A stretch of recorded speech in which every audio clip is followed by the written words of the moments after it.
Hey Amarillo, I'm Jason Boyette, and you're listening to Hey Amarillo, the interview podcast featuring some of the most interesting people and stories of Amarillo, Texas. Today's guest is Holly Ridings, and Holly is one of those guests I've been chasing for several years. She is an Amarillo native who is the director of the Exploration Operations Office at NASA. And she explains exactly what that means in our conversation. Holly and I went to high school together. She graduated from Tascosa in 1992.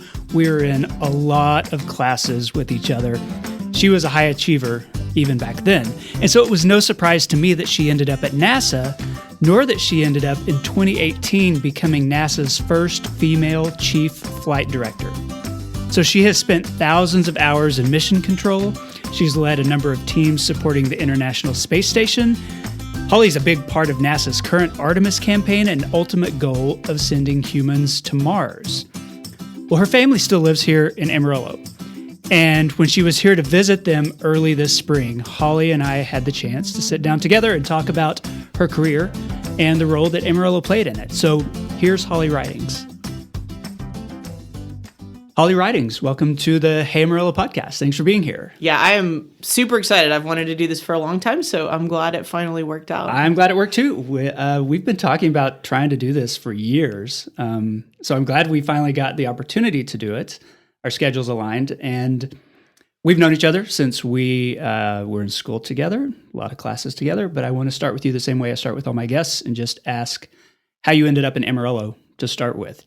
Okay, how did I end up in Amarillo? My family has been actually in Amarillo for generations. If you go way back in history, came across the U.S. in a covered wagon to Texas. This is about the 1850s, and then headed on up to the Panhandle. So history of my family, blacksmith. Okay. And so came up to Amarillo looking for work after stopping a couple other places. Wow. And owned blacksmith shop. Like my great-grandfather. Up until 40s or so, then he did some, kind of art type things. So blacksmith shop, Amarillo Dairy.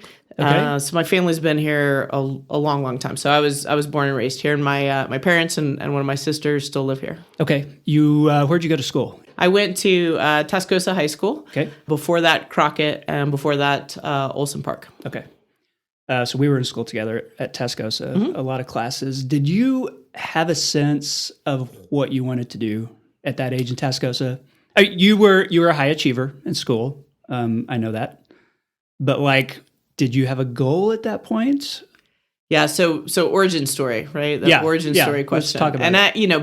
Because I work at NASA, I get a lot of that question. And so my answer is yes. So I really first thought about working in the space industry when I was in the 6th grade. Okay. So I'm 12 years old. And, I figure out my age, but 6th grade. I think I know where you're going.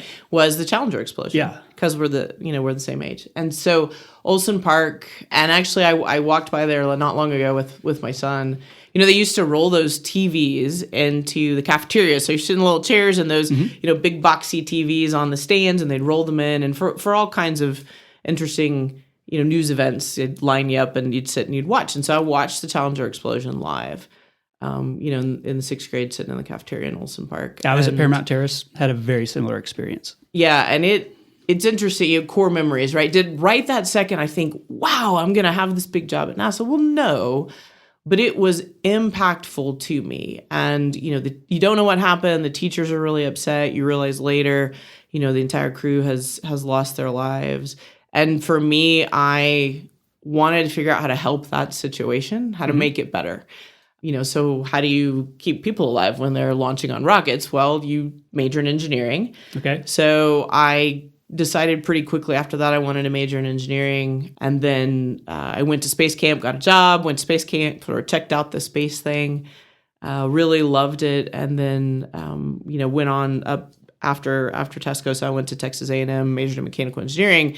And then had to figure out, how to break into the space industry. So I knew that I wanted to, work in space, help keep the crews safe, and be an engineer at a really early age, which is really lucky. I talk to so many people who don't really know what they want to do, and some people change what they want to do as they go along. So I'm one of those people that early on, You I had a had a plan. goal, I had a plan. This is what we're doing, and it's worked out pretty Was well. A&M a strategic choice? Like, is there a pipeline to NASA through those kinds of engineering programs? Yeah, so maybe not as much as other places in the country. Okay. Again, when you're young like that, mostly you just think I want to be an astronaut, and I ended up not being an astronaut. Did you But want to, though? Like, was that something you thought about? Again, NASA was represented by astronauts, Okay. so absolutely, I'm gonna go work for NASA. I'm gonna be an astronaut. I'd still love to go to space, so don't get me wrong, but I very much was focused on trying to find a good engineering school. I'm the oldest of three, so I'm also really practical. State school and scholarships, and I was lucky enough to have some of that happen for me, coming out of high school. So it wasn't so much all of the NASA people come from Texas A&M. It was really I needed a good engineering school that was, kind of fit with within what we could do. Before we talk about getting into NASA, I'd like to hear a little bit, and you and I have had this conversation in the past about the groundwork for that education that came from Amarillo. Because I think a lot of people sometimes are, especially when you end up in a position of authority, like they're surprised to hear that you went to public schools in a relatively small town in the Texas Panhandle.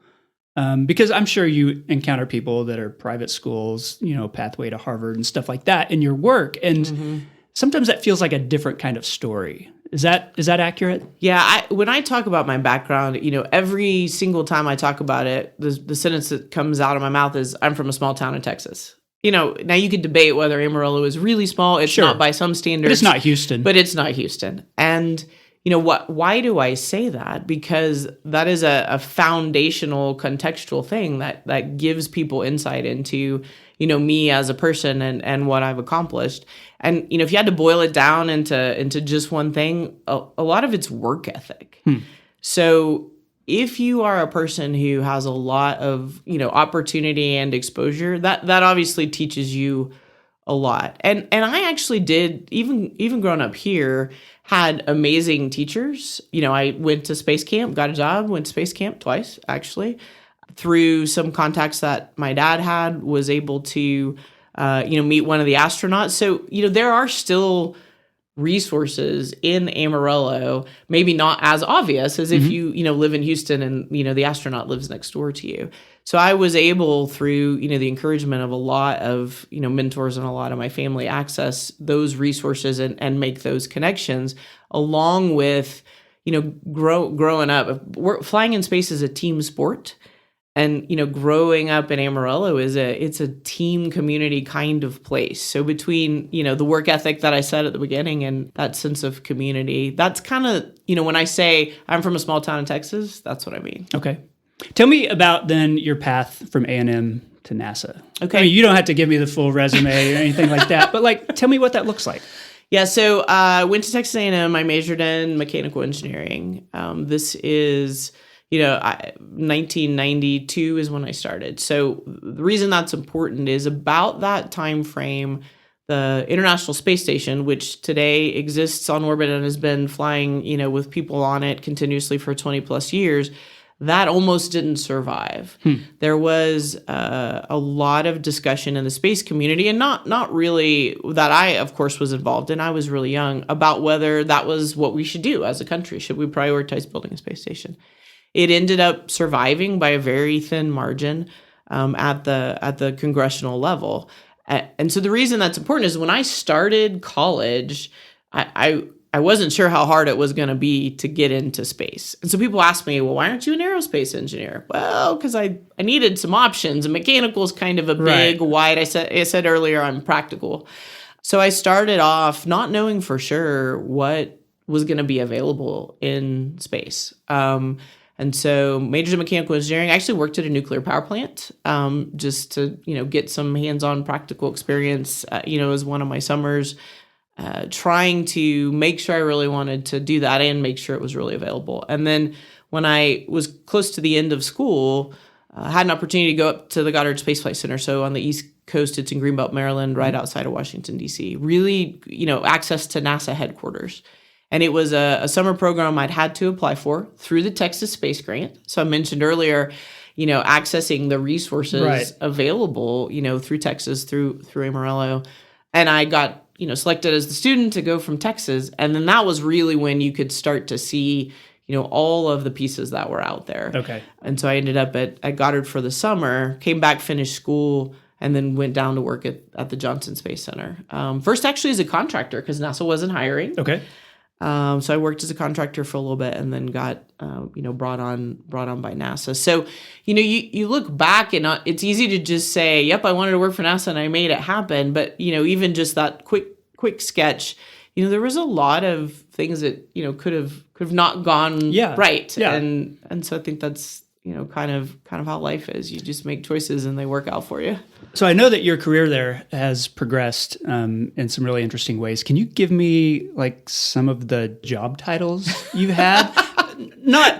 I understand. People probably won't understand what those mean in a lot of ways, but like I want to see like kind of how you progress at NASA. Yeah, so I get to NASA. This is 1997, 1998, and I'm a contractor, and I mechanical engineering. So I went in to work on thermal systems on the space station. So there is no space station. We haven't launched the first piece of the space station, and so I'm a thermal systems. It's at the design flight controller point, or the hardware is mostly built. Okay. So you can think about, and this is an important distinction. You have to figure out what you want to build, and you have to do contracts. You've got to go build it, and then you operate it. And so for most of my career, I worked in operations. Mm-hmm. So probably a year or two before you fly, the hardware is being built, you would go start to learn it and understand it, and then it flies. And then you sit in mission control and make sure, in this case, the thermal system. So think pumps and valves and fluid and radiators and that type of thing. You make sure it works. I get to NASA, thermal systems flight controller. Did that for many years as we're building the space station. So we call those assembly flights. It's, like you're building a Lego. You launch the first one, and then you launch the second one, and you connect them, and you launch the third one, and you connect one. And we had all these different missions where the crews would launch in the space shuttle and do this building up of the space. It was amazing to watch it just start from nothing. And now you've got this, orbiting laboratory in space. After a few years of doing thermal systems, I applied to be what's called a flight director. So this is, think Apollo 13, Gene Kranz and the white vest. Right. So now instead of just being one of the people who sits in mission control taking care of a spacecraft system, so thermal, power, life support, now I'm in charge of the whole team. And so as a flight director, your job is the safety of the crew first, the vehicle itself, and then the success of whatever mission that you've been charged to do, add a piece to the space station, do spacewalks. And so I did that job as a flight director, for many, many years. Well, you became the first female flight director in NASA's history. The first female chief, yes. Chief flight director. Yeah, so I was just a flight director for many years. Okay, so there's different levels of flight director. Yep, there's different, yeah. And then I got to be like in charge of the flight director. Got it. So now I'm the chief. So that was the sort of the next level up. And so I was a flight director for many years. I got to be in charge of some amazing missions, international, joint with the Japanese. Actually, with the SpaceX team, I was the NASA flight director who was responsible for the very first Cargo Dragon that ever flew to the space station in 2012. So after doing that, then, you apply. I got selected as the first female chief flight director. So at the time, 12, there had only been 12. So flight directors, there's not very many. It's a very small team. Mm-hmm. And since the very beginning of NASA, everyone has a number. So I'm number 62. And we're up a little bit past 100 right now. So I got to be, the person in charge of one of the, best, smallest, most amazing teams in the world. It was an amazing job. And I did that for 5 years. We flew the very first commercial crew vehicle. So Bob Behnken and Doug Hurley to the space station in a Cargo Dragon. We got ready for the Boeing Starliner, the uncrewed mission. We worked on Artemis 1, the exploration mission, all while I was chief. So best group of people in the entire world. Did you go into that knowing that you might have the opportunity to be the first woman in that role? Not Was that on not your at mind at all. all, or was it just this is what I want to do and I'm going to try to? Yeah, not at all. When you become a flight director, it's just here's your mission, and here you gotta take this piece of hardware and do these spacewalks and figure it. It's very technical. You're down and in. You're leading teams. As you've been there a while and figure out you really love it, you think, okay, well maybe I would want to run this amazing team. But I even then didn't think, I'm looking around and maybe this will work out and it'll be me and I'll be the first female. I ended up deciding I wanted to do it. And actually after I got selected, people, asked me that question, what's it like to be the first female chief flight director?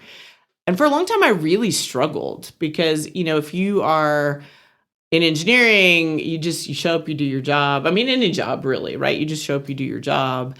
But after a while, you realize that, it's a value. You can be a role model. People need to see themselves. And I have a son. And so, boys need to see it as much as girls. And so after a while, I started maybe more to embrace this unique place that I ended up, right? I thought I would have, that platform or that opportunity. And that kind of came with the job I wanted to do. I think NASA is probably like a lot of places in the United States, and that it has historically had a gender imbalance, because of the engineering side, for a long time, and STEM is trying to fix that. But like, there were just always more boys than girls moving into those fields. Was that something that you were aware of as you were in college, as you were moving into your career? I mean, because I think I've read somewhere that it's like, I don't know, a third of NASA's workforce is female still. Like, it's not a half and half sort of place. Different perspectives at different times. Okay. So, in mission control in Houston, if you look around on any given day, it is very balanced. It's actually really interesting. But there are pockets of space, and not as much human spaceflight. Human spaceflight's done a pretty good job, but there's a lot of other space, satellites and, defense and those kind of things that have less balance for sure. But at NASA, I've had female mentors, I've had male mentors. I never really perceived much of an imbalance, but I have been places where there absolutely is. We've done pretty good. Where you end up with it being challenging is you get sort of, we'll call it mid-career, your mid-30s, and people want to start, having families. Some of that's obviously on the female. And so for me, I started to notice it more after we had our son, just because then you have to make different choices about how you're going to balance that as a family. And so many of the females, I think, are making the choice to stay home with the kids or trying to balance working. And so I became actually more aware of it after we had our son. Right. Okay. So I want to give listeners an idea just of what your job's like on a daily basis, because all we know is, movies and TV, and we see flight directors smoking cigarettes and barking out orders, in the 60s. No more cigarettes. Yeah, I imagine that has changed. But like, what does it look like? I know that, space missions, there are years and years apart and years of planning. And so it's not always just standing in flight control, in front of a bank of computers. So like, what's your day like? To be fair, right, we left off kind of on the resume with chief flight director, and then I've had 2 other jobs since then. True. So my day-to-day right now is maybe a little bit different than my day-to-day was as the chief. But, okay, so let's talk about what your job is like now. Okay. So what's your current title? So my current title is the Director of Exploration Operations. Okay. So what that means, NASA has a big program called Moon to Mars. And so that's where all of the things that we need to go to the moon, live in this big umbrella. So think rocket, spaceship. So SLS is the rocket, Orion's the spaceship. We've got to have a lunar lander. We're going to have a gateway, space station around the moon. All of that is under a big Moon to Mars umbrella. The Artemis program is included in that umbrella. Exactly. And there, we think of Artemis, I think of it as the big umbrella. Some people think of it as just, the crewed mission, like Artemis 2 will fly next year. But everything that needs to happen, for example, you will launch a lander without people in it. It meets up with the people later. So all of that is under this big umbrella. And so my job is the director of operations. So we figure out, what the missions are going to look like, all the priorities on those missions, and how to bring all that together. When you're building that much flight hardware, and making it all work together, some of it's commercially built, some of it's, NASA built, different ways that we have the teams in the country do that for us. It's a big job to figure out what you're going to do with it all. So that's my job as director of operations. So you come out of an engineering background, which is very hands-on. Mm-hmm. I imagine your job now is mostly administrative. Like it's a lot of team leading meetings, that sort of thing. Do you have any tie to that actual let's figure this thing out? Or are you always just directing people to figure things out? Yeah, one of the great things about NASA and about the jobs I've had. So I had the chief flight director job. You're still sitting in mission control. Then I actually went over to Gateway, which is going to be the space station around the moon, and built hardware for several years because I'd not done that. Okay. I had not done that part of the life cycle.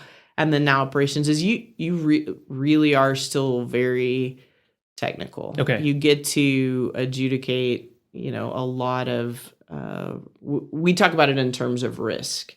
Okay, well, we're going to land on the moon. What is the things that we're going to have done for the first time, at least in our careers, or maybe we're doing differently because the technology is different than it was the first time we went. Okay, what do we do about those things? Yeah. And so you get to go and prioritize, and where are we going to put resources, and then actually, make decisions. Okay, should this mission be, X long or Y long, or should we do 3 VAs or 4 VAs? And of course, it's not just me, but we get to do that work every day. Yeah. I don't think of it. There is some administrative, but I actually really don't think of it. Last week I was in, San Diego, walking on the Navy ship where we were headed out to do an underway recovery test, which is where you practice, picking the capsule up out of the water, and, it floats in the well deck of this Right. big amphibious Navy ship. And those guys are, nice enough to go pick up the crew for us when they land here next year. So I am very lucky in that I still feel like it's a lot of technical work, which is what makes us all very happy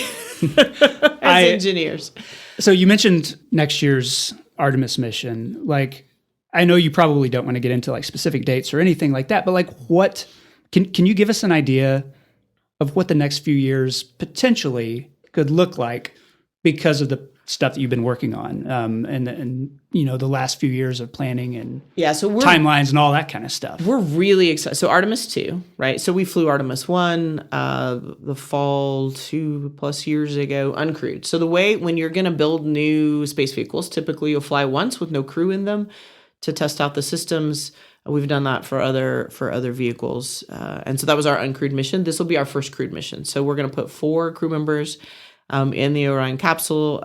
So Reed, Victor, Christina, and Jeremy. And then they're going to slingshot around the moon, which is amazing.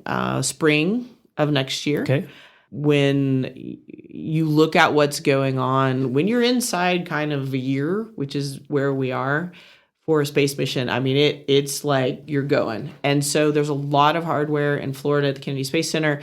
We're in the process of what's called stacking. So the SLS rocket has a big core stage in the middle. It's orange if you see it on TV, and 2 side boosters, solid rocket boosters that are white. So all of that, just last week we moved the core stage, over and are stacking it all together. So you're into a very significant, hardware flow, assembling, the rocket. It's all real stuff at this point. It's all real stuff at this point. Now, there is also a lot of planning in terms of what's the crew going to do on orbit, and we practice that in simulations. That was my job as a flight director and the chief flight director.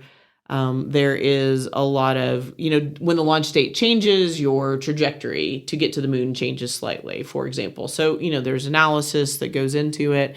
We do a big process called the certification of flight readiness, where everybody shows up and say, hey, I've done my job. And so we're going through the process of pulling all of that together. So right now, Artemis 2 is, hardware is moving every week. We've done this piece, and the spacecraft, first the rocket and then Orion on top, is starting to come together like visually. So this is the really, really fun part. In parallel with that, the next mission on the books is the moon landing. And so then add into the mix another team, another vehicle. We have 2 contractors, partners that are building landers for us. The first one is SpaceX. And so the lander will be the Starship, and the second one is Blue Origin. Okay. And so they have, it's called the MK2. So they are working, extremely hard to bring those online for us because you need them to get down to the surface of the moon. So Artemis 2, spring of next year,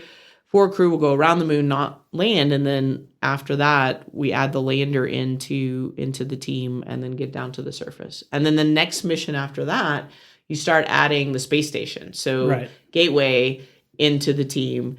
And Gateway itself then is a lot of new team members because you have international partners, you have different providers. Northrop Grumman is building one of the modules, Maxar's building a different module.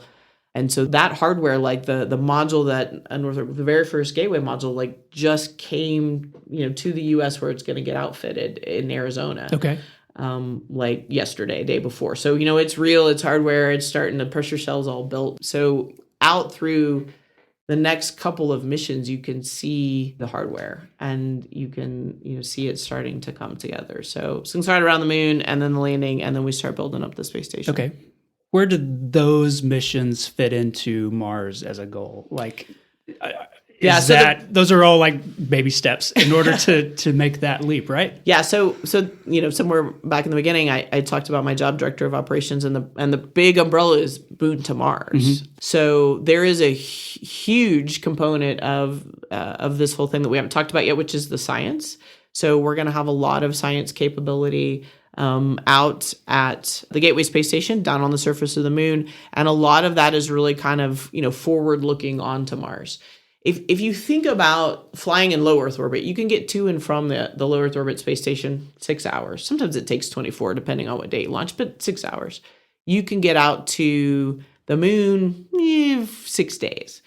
If you go to Mars, the shortest, depending on if all the planets align, and I mean that literally, you're 3 months, and really it's more like 6 or 9. So you are using the moon to figure out how to live and work both on orbit and on the surface in, you think of deep space. Like, you can still get home, but it's hard. Yeah. Once you head to Mars, you really are sort of untethered from the Earth in a way that we have not done that before. So, the living and working on the surface, the living and working deep space, the science to understand, what's going on. Even to get to the moon, you got to fly through the radiation belts, through the Van Allen belts, which is different than what we do, for low Earth orbit.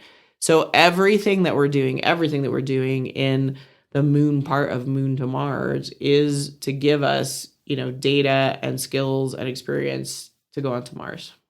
So you and I are in our early 50s. Do you think that mission to Mars will happen in your career?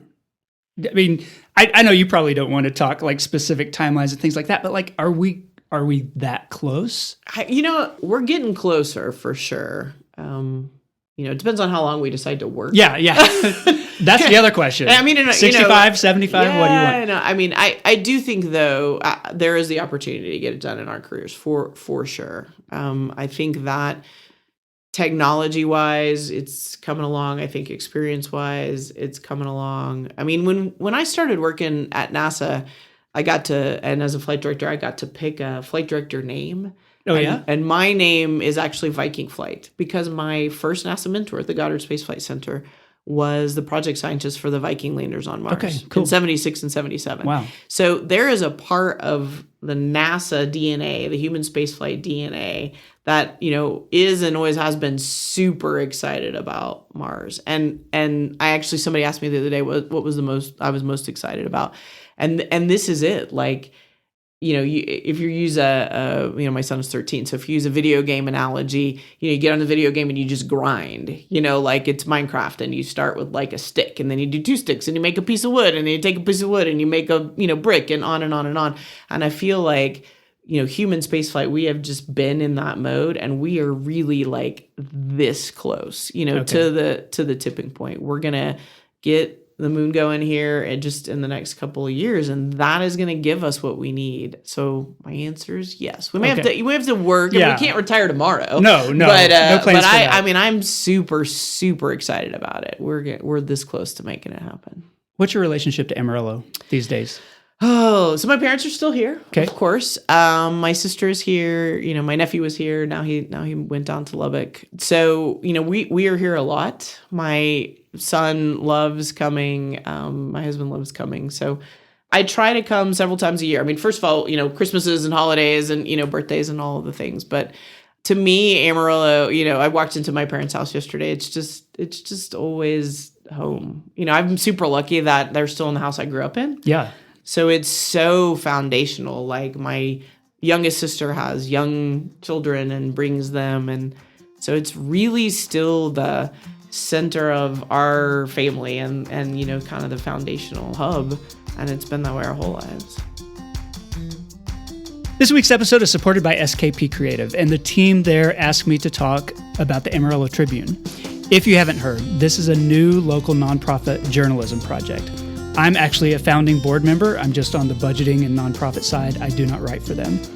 But Jackie Kingston is the CEO and executive editor, and she has helped make the Tribune over the past year into Amarillo's first community-supported, digital-only news organization. It provides free public service journalism about Amarillo in this area. It's a daily publication. They've got daily emails you can sign up for, and it provides local coverage about issues we care about, including city government. This is an election season, and that stuff is super important right now. And so SKP invites you to support the Tribune with a monthly or one-time gift, but reminds you that content on the Tribune is always free.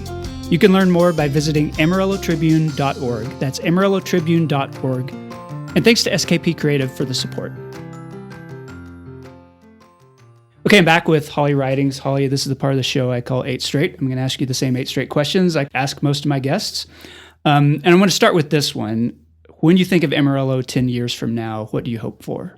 I hope in some ways that it hasn't changed a lot. I mean, okay. Amarillo has grown, since I lived here in terms of population.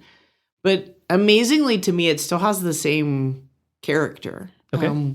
Which, you'll hear me get emotional. I think it's amazing. And so I think that, trying to maintain that character, but still modernize in a way, that keeps up with the times. Because my family is really important, I asked them, showed them a few of these questions, and it was like, to just grow, but retain the character.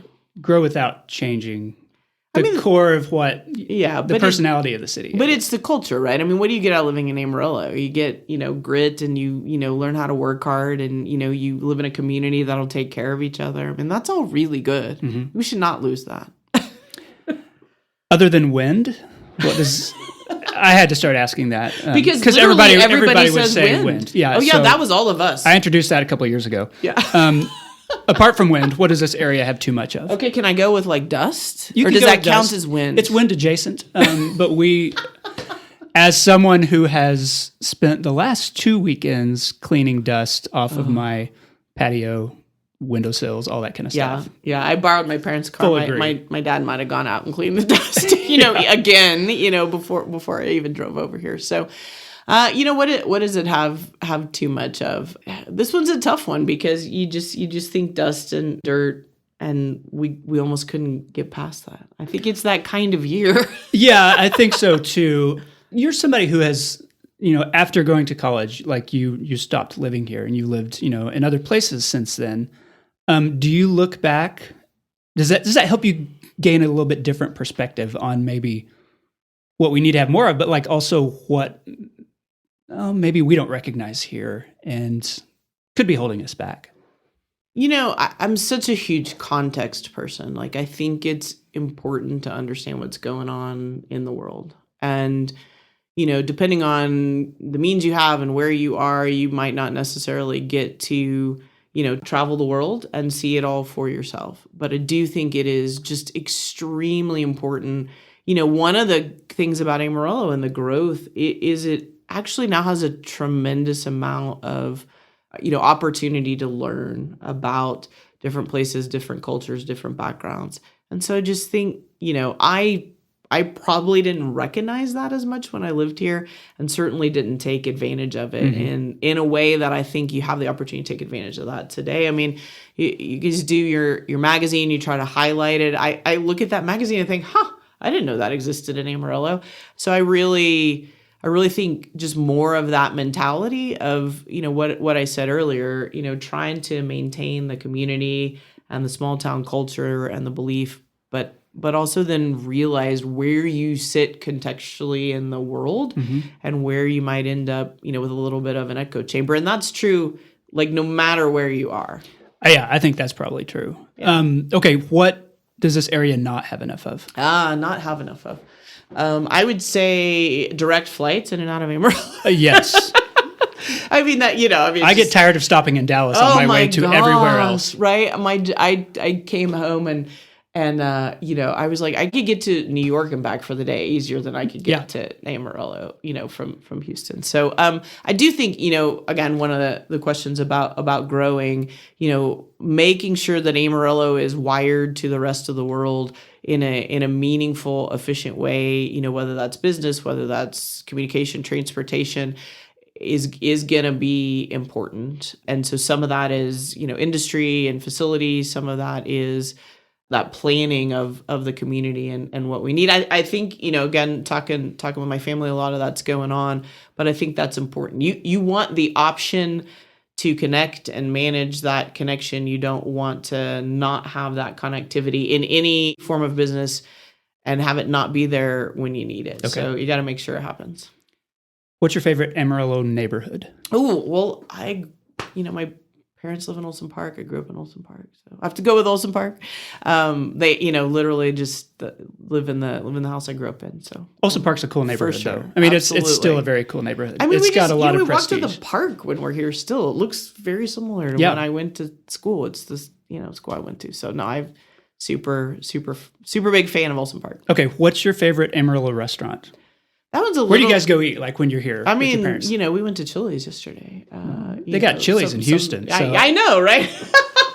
Jorge's or Taco Villa. I mean, you just like if you're our age, like you just have to say Taco Villa.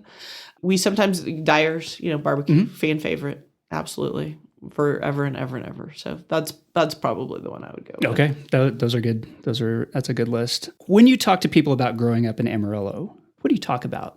Like when they ask, I mean, what was it like there? I mean, what are the things that you end up bringing up? Yeah, so, I mean, I played sports, when growing up here, and that, that community support, it doesn't exist everywhere. You live in a big city.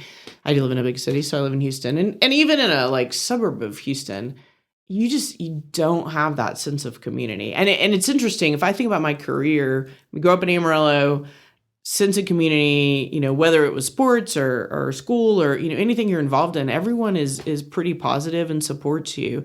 Then I went to Texas A&M. It's a huge, community and culture and traditions. Yeah. Then I went to NASA and it's like the same. It's traditions and culture and community. And so I don't know that I would have either A, been drawn to A&M and then NASA, or B, been successful at them without really valuing that community at some core level. Okay.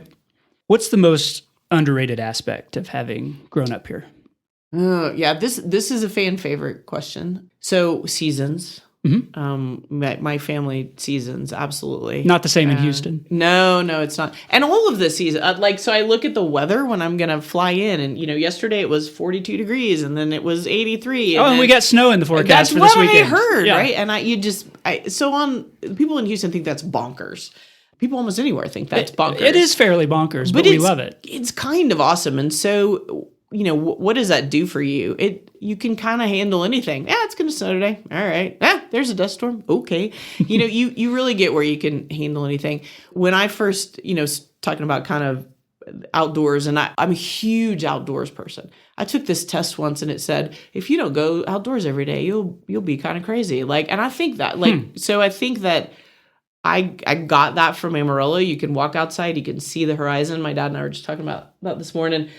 And so when I first went to school at Texas A&M, if you've ever been down there, hills and trees. Yeah. And I was so confused because I was like, you can't see, and so there is a physical outdoor aspect of seasons and stars and being able to see for miles, that is, so meaningful to me.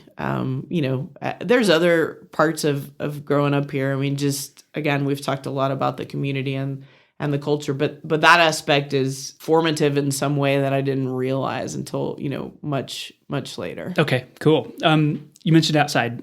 When was the last time you visited Palo Duro Canyon? Probably when we were here Christmas time. And we go almost every time we're here. Do you? All right. Actually. A couple years ago, we brought our scout troop, actually, and camped. We brought our RV.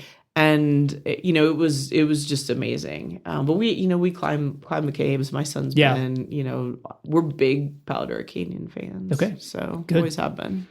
All right, that concludes the 8 straight questions. I like to close by asking my guests to endorse something. So, what's one thing you would like listeners to know about or to experience? Man, one is really hard. I was thinking about it. So my background, some of the things I did. You think of FunFest at the time and all the things I got out of it, right? I mean, this is not an endorsement, but I started kind of there. So if I had to pick one, that's hard. But, I just mentioned actually bringing our scout troop to Palo Duro Canyon. So one of the things that this community, we grew up going to Camp Don Harrington. Now, this is me like always getting, you're going to have to cut this part out because then I don't know. I think it's endearing. So this is a funny story, and you can leave this in or out, but a couple of years ago, I had to go to A&M and give a talk, and Mike was in Florida for a launch, and my parents were actually meeting me there, and we're in the car, and I said to Matthew, my son, hey, what should I talk about? And he was like, well, Mommy, talk about anything you want, but just don't cry. And I was like, oh, thanks, honey. And of course, I get up on stage and I, I was getting an award and it's all this stuff and they'd done all these amazing things. And I was like, sure, So he's like sitting in this room, like, he's 10, like trying to crawl under the table. So I tend to be a little bit emotional about things I care about. Anyway, so Scouts. So my son does Scouts. So I know quite a bit about it. My dad was an Eagle. And, so to me, like just things like that permeate the community. People it's all volunteer for the most part. They have to raise money, keep everything going. So I would say Scouts. Okay. That's a good one. Yep. Holly, I'm glad we had a chance to do this. Thanks for being on the podcast. It was awesome. It was so much fun to come do it. I'm glad I got in, and finally managed to do it with you. So thanks for having me. I appreciate it. And that concludes the episode. So I want to say thanks to Holly for the interview. You'll be hearing a lot of stuff about NASA in the year to come in preparation for the Artemis II mission. Thanks to SKP Creative and the Amarillo Tribune for supporting this podcast and to Angelina Marie for editing every week. And thank you for listening. Hey Amarillo exists on a weekly basis because of listeners like you, including financial supporters and executive producers Patrick Burns, Josh Wood, Jason Burr, Katie Linger, Corey Burns, Cindy Graham, and Barbara and Jim Witten. This has been episode 399. Big milestone episode 400 is coming up next. My name is Jason Boyette, and I'll see you next week.